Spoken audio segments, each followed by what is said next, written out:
আমি মাননীয় বিধায়ক শ্রী গোপাল রায় মহোদয়কে আমি ধন্যবাদ দেব। উনি এত কনসার্ন থাকেন, অ্যাকচুয়ালি এটাই থাকা উচিত সবাই, আমিও কনসার্ন। এবং যে কারণে কালকে আমি আমাদের যে আধিকারিকরা আছেন এই বিষয়টা আমি ওনাদেরকে নিয়ে আমি বৈঠক করেছি সন্ধ্যার সময়, এবং আমি জানি এই বিষয়টা আসতে পারে। এটা খুব মানে আমার মনে হয় খুব আর্জেন্ট একটা টপিকস। তো আমি যা আমার কাছে রিপোর্ট আছে আমি হাউসকে আমি জানাতে চাই মাননীয় অধ্যক্ষ মহোদয় আপনার মাধ্যমে। 20/3/2026 তারিখে প্রায় 1703 আওয়ার সময় বিশালগড় পিএস স্থানীয় সূত্রে তথ্য পায় যে কিছু অজ্ঞাত দুষ্কৃতিকারী নেতাজি নগর এলাকার বাসিন্দা শ্রী অনুপ কুমার সাহার বাড়িতে এসে তাকে ভয় দেখে 50 লক্ষ টাকা দাবি করেছেন, যেটা মাননীয় বিধায়ক বলেছেন। এখানে কিন্তু এটা আছে। এই পরিপ্রেক্ষিতে বিষয়টি পিএসজিডিতে নথিভুক্ত করা হয় এবং পরবর্তীতে এসআই তপন দাস সহ স্টাফ ঘটনাস্থলে যাচাইয়ের উদ্দেশ্যে রওনা হয়। ঘটনাস্থলে পৌঁছে জানা যায় 20/3/2026 তারিখে প্রায় 1645 আওয়ার্স থেকে 1700 আওয়ার্স সময় শ্রীমতী সুমা সাহা, ওয়াইফ অফ শ্রী অনুপ কুমার সাহা, তার 2 কন্যা সহ বাড়িতে উপস্থিত ছিলেন।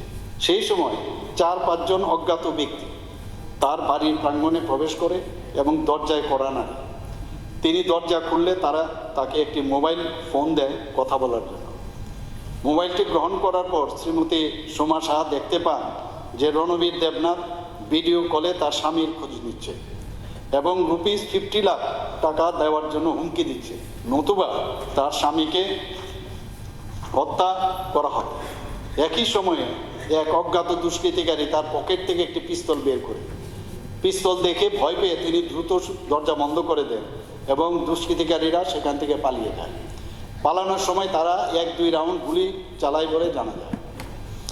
শ্রী অনুপ কুমার সাহা এবং তার স্ত্রী জানান যে তাদের সঙ্গে রণবীর দেবনাথ ও তার পরিবারের দীর্ঘদিনের সুসম্পর্ক রয়েছে, তাই তারা অভিযোগ দায়ের করতে আগ্রহী ছিলেন না।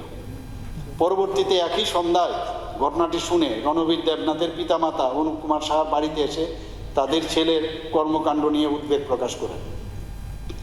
পরবর্তীতে 21/3/2026 তারিখে ভোর প্রায় 0345 আওয়ার সময়ে একই দুষ্কৃতিকারীরা আবার অনুপ কুমার সাহার বাড়িতে তার বাড়ির প্রাঙ্গণে আসে, কিন্তু গেট ভেতর থেকে বন্ধ থাকায় তারা প্রবেশ করতে পারেনি।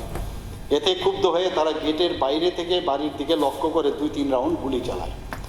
ভয়ে কেউ দরজা খুলেনি। ভোরে বাড়ির লোকজন বাইরে এসে দেখতে পান 3টি খালি কার্টিজ এবং একটি বুলেটের মাথা, যা তাদের প্রাঙ্গণে রাখা বোলেরো গাড়ির সামনের রেডিয়েটরে আঘাত করে। এরপর বিষয়টি বিশালগড় পিএস এবং প্রতিবেশীদের জানানো হয়। পরে শ্রী অনুপ কুমার সাহা জানতে পারেন যে তার প্রতিবেশীরাও গুলির শব্দ শুনেছেন। তথ্য প্রাপ্তির পর পিএসের অফিসার ও স্টাফ ঘটনাস্থলে পৌঁছে তদন্ত করেন। ঘটনাস্থলে ঘিরে রেখে প্রমাণ সংরক্ষণ করেন এবং যেখানে খালি কার্ট্রিজ ও বুলেট পাওয়া যায় তা চিহ্নিত করেন। ফরেন্সিক টিমকে রিকুইজিশন পাঠানো হয়, উপস্থিত সাক্ষীদের জিজ্ঞাসাবাদ করা হয়। ফরেন্সিক টিমের পরিদর্শনের পর খালি কার্ট্রিজ ও বুলেট জব্দ করা হয়। এই ঘটনায় শ্রীমতী সুমা সাহা একটি লিখিত অভিযোগ তখন দায়ের করেন। শ্রীমতী সুমা সাহার লিখিত অভিযোগের ভিত্তিতে বিশালগড় পিএসে একটি মামলা রুজু হয়। কেস নাম্বার এখানে আছে, পুরোটা আমার আশা করি বলার প্রয়োজন নেই। হ্যাঁ, ও case number 2026 BLG 024 dated 21/3/2026। Arms act আছে, এখানে সব লেখা আছে। তো মামলাটি তদন্তের জন্য এসআই মিঠু সাহার নিকট অর্পণ করা হয়। ঘটনার পরপরই superintendent of police Sepahijala, additional SP ও এসডিপিও বিশালগড় ঘটনাস্থলে পরিদর্শন করেন এবং তদারকি করেন। ভবিষ্যতে কোনো অপরাধ প্রতিরোধ ঘটনাস্থল এলাকায় পুলিশ মোতায়েন করা হয়েছে। পুরো ঘটনার তদন্তের জন্য এডিশনাল এসপি সিপাহীজলার নেতৃত্বে একটি বিশেষ তদন্ত দল গঠন করা হয়েছে। তদন্তে জানা যায় যে অনুপ কুমার সাহা একজন ঠিকাদার এবং তিনি সম্প্রতি বিশালগড় পিএসের অধীনে কৈরি মুরাব এলাকায় একটি পেপার ব্লক ইন্ডাস্ট্রি স্থাপন করেছেন। অনুপ কুমার সাহা ও তার স্ত্রী রাহুল দেবনাথ, বিশ্বজিৎ দেবনাথ, স্বয়ন সাহা, বিজয় দেবনাথ রাহুলকে শনাক্ত করে। এছাড়াও পিএস রেকর্ড অনুযায়ী রণবীর দেবনাথ নিম্নলিখিত মামলাগুলির সঙ্গে জড়িত ছিল: Bishalgarh PS case number 2025 BLG 024 dated 27/3/2025 এবং তার জন্য চার্জশিটও দাখিল করা হয়েছে। Bishalgarh PS case number 2025 BLG 51 dated 17/6/25 সেটা তদন্ত চলছে এবং Bishalgarh PS case number 2025 BLG 082 27/8/2000 সেটারও তদন্ত চলছে আর্মস শুদ্ধ। এই হচ্ছে মুদ্রা বিষয়। এখন যে বিষয়টা আপনারা বলছেন এরপরে যা কাউকে আমি তো বললাম যে এই অবস্থার জন্য যদি দোষী মানে ওকে ধরার পর দোষী সাব্যস্ত তো কোর্ট করবে, কিন্তু ধরার ক্ষেত্রে কোনো অবস্থায় আমি যা নির্দেশ দেওয়ার আমি কালকে দিয়েছি। রায় বর্মন যে কথাটা বললেন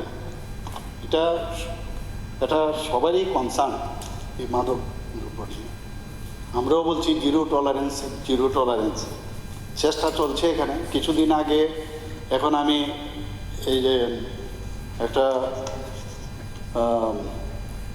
যে রেফারেন্স পিরিয়ড এই বিষয়টা কিন্তু এসেছিল, আমি ডিটেলস বলেছি কিংপিং কারা কারা বাইরের থেকে কিন্তু ধরে নিয়ে এসছি, এখানে শুধু আগরতলার না, এবং আগরতলার মধ্যেও একজন দুজন আছে তাদেরও একদম মানে ধরবই, এতটুকু আমি বলতে পারি, কাউকে ছাড়া হবে না। এই নামগুলো কিন্তু আমি অলরেডি এই বিধানসভায় বলেছি।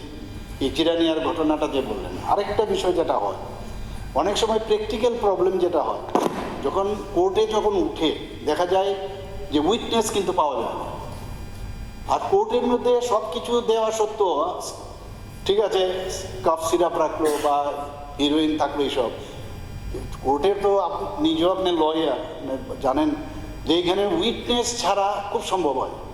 যদিও এখন নতুন উইটনেস যারা আছে তাদেরকে প্রোটেকশনের জন্য নতুন আইন এনেছে, কিন্তু একটা চেষ্টা চলছে কিন্তু।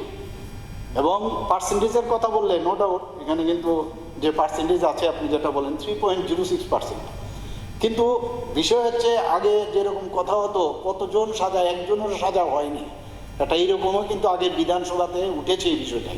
কিন্তু এইবার কিন্তু আপনি দেখেছেন যে বেশ কয়েকজনকে তারা কিন্তু রিগোরাস ইমপ্রিজনমেন্ট আমরা দিতে পেরেছি এই বিগত 3 বছরে, এবং কারোর 20 বছর, কারোর 14 বছর। তো এটা একটা মেসেজ যাচ্ছে কিন্তু যে ভাই এটা যেরকম আগে তো একেবারেই হতো না, এখন এই মেসেজ কিন্তু যাচ্ছে যে ছাড়া কিন্তু পাবে না কেউ।